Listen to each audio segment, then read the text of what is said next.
안녕하세요. 오늘 심층 분석에서는 단편적인 가격 등락을 넘어서 거시 변수와 정책 환경, 그리고 수급 요인이 시장에 어떤 분위기를 형성하고 있는지 구조적으로 짚어보겠습니다. 네, 현재 파생상품 시장과 현물 시장의 흐름이 완전히 엇갈리고 있는 아주 흥미로운 상황이죠. 맞습니다. 지난 24시간 동안 그 암호화폐 파생상품 시장에서 무려 5억 3,200만 달러 청산이 발생했거든요. 방향성이 무척 극단적인데 하락에 베팅했던 숏 포지션 청산이 4억 600만 달러로 롱 포지션을 완전히 압도했습니다. 비트코인과 이더리움에 집중됐고요. 이 막대한 청산 수치를 단순히 시장에 매수세가 강하게 유입되었다고만 해석하면 시장의 이면을 놓치게 됩니다.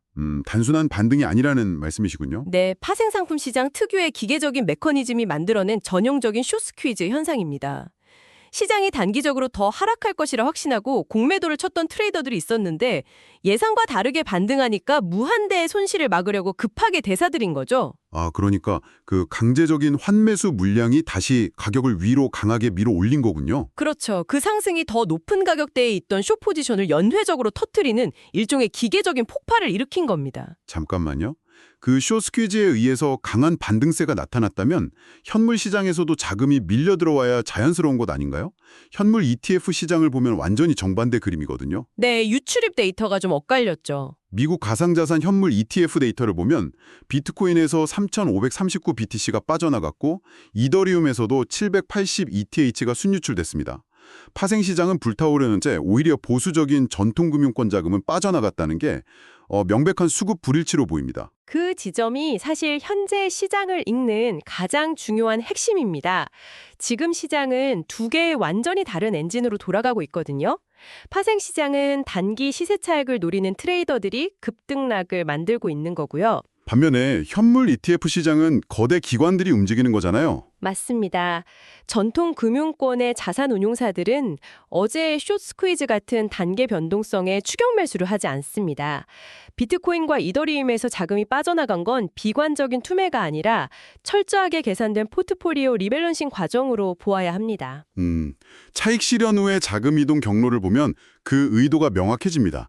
이 자금들이 현금화돼서 시장을 떠난 게 아니더라고요. 상대적으로 후발주자인 솔라나 ETF 쪽으로 2,469 SOL이 순유입되었습니다. 네, 기관 투자자 관점에서는 이미 막대한 자금이 유입돼서 시가총액이 무거워진 자산의 비중을 기계적으로 줄이는 거죠.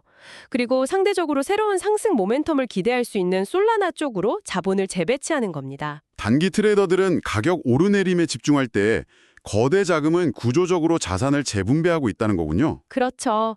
체스판에 말을 옮기듯이 시장의 토대를 다루고 있는 겁니다. 전통금융권의 이런 구조적인 접근이 단순히 비중 조절에 그치지 않고 디지털 자산을 다루는 방식 자체를 진화시키고 있는 것 같습니다.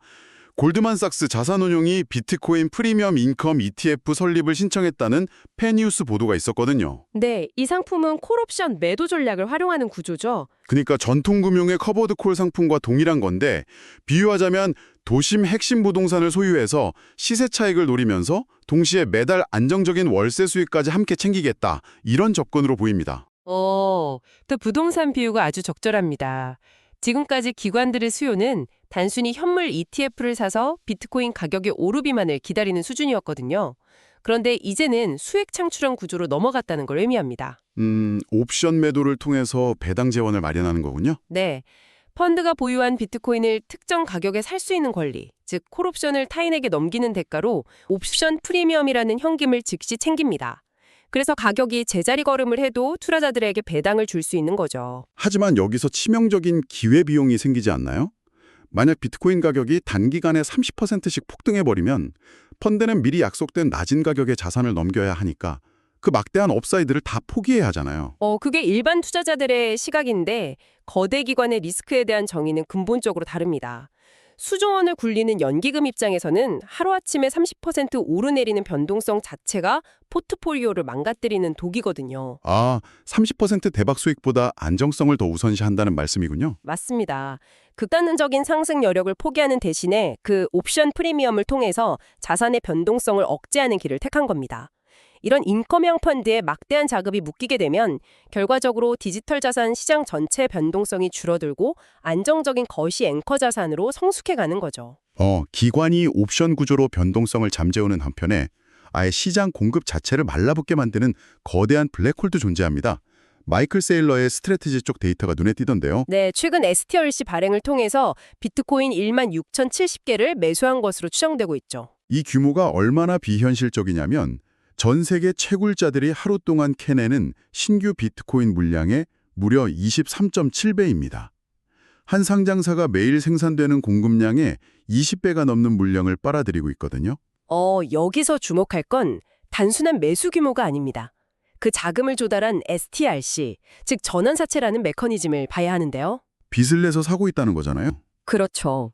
전통 자본 시장에서 1% 안팎의 아주 낮은 금리로 수십억 달러를 끌어와서 매집을 하는 겁니다. 넘치는 유동성을 지렛대 삼아서 유통량을 흡수하는 구조적인 장치를 완성한 셈이죠. 그렇다면 수급 논리에 대한 아주 근본적인 의문이 듭니다.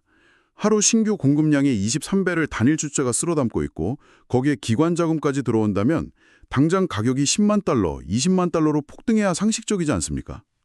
수급 불균형이 심각한데도 가격이 무거운 이유는 바로 장외 거래, 즉 OTC 시장의 완충작용 때문입니다.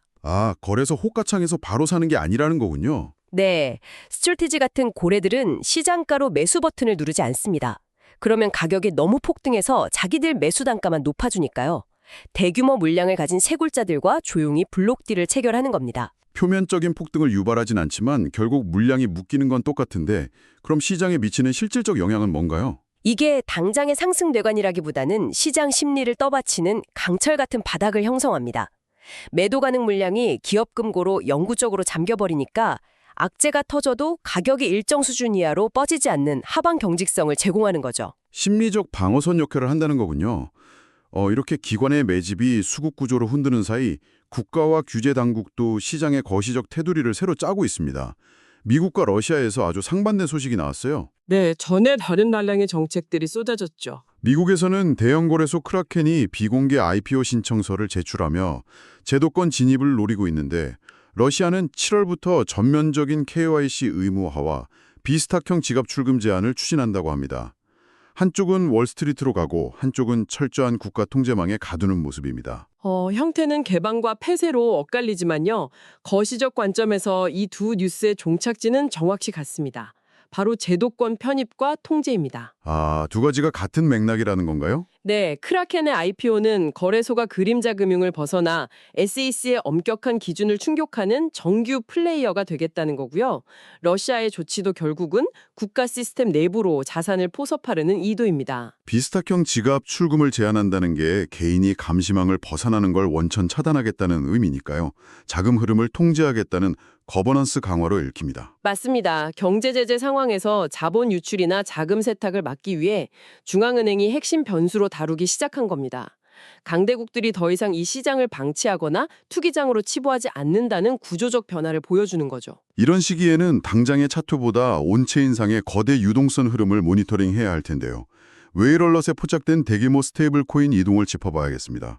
세 건의 큰 이동이 있었죠. 네, 막대한 자금들이 목적지를 향해 움직였는데요. 익명 지갑에서 아베로 3억 5천만 USDT, 크라켄에서 미확인 지갑으로 4억 USDT, 그리고 테더 트레저리에서 바이낸스로 1억 5천만 USDT가 들어갔습니다. 대규모 자금이 전장에 투입되기 전에 재배치되는 느낌이거든요. 자금이 어디로 향했는지를 분석하면 숨겨진 의도를 좀 읽을 수 있습니다.